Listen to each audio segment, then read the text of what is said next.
ભરૂચમાં red alert વચ્ચે વરસાદે મચાવેલી આફતથી 3 તાલુકાના 1283 લોકોનું તંત્ર દ્વારા સ્થળાંતર કરાવાયું હતું। શુક્રવારે સવારથી રાત સુધી ભરૂચ જિલ્લામાં મેઘરાજાએ હાહાકાર મચાવ્યો હતો।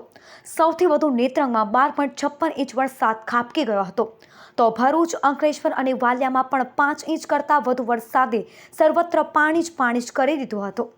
અવિરત અતિભારે વરસાદના કારણે નદી નાળા અને ખડીઓ છલકાઈ ઉઠતા શહેરો અને ગામડાઓમાં પણ વરસાદી પાણીએ કહેર મચાવ્યો હતો। ખાસ કરી નેત્રંગ, હાંસોટ અને વાલિયામાં નદી, જળાશયો, નાળા અતિભારે વરસાદ વચ્ચે છલકાઈ ઉઠતા 1283 લોકોને તંત્રે સલામત સ્થળે ખસેડવાની ફરજ પડી હતી। સતત બીજા દિવસે પણ જિલ્લાના 13 માર્ગો પર વાહન વ્યવહાર બંધ છે, જ્યારે ભરૂચ, અંકલેશ્વર શહેર સહિત ગામોમાં કેટલી સોસાયટીઓ અને વિસ્તારો પાણીમાં ગરક છે। જો કે શનિવારે રેડ એલર્ટ હતી, જેમાં સાથે ઝરમર વરસાદ જ વરસતા તંત્ર અને લોકોને રાહત સાંપડી હતી। અમે ભરૂચ બાયપાસ કોસો પાર્કની અંદર રહીએ છીએ। દર વર્ષે અમારી સોસાયટીની અંદર ઘૂંટણ સુધી પાણી આવી જાય છે।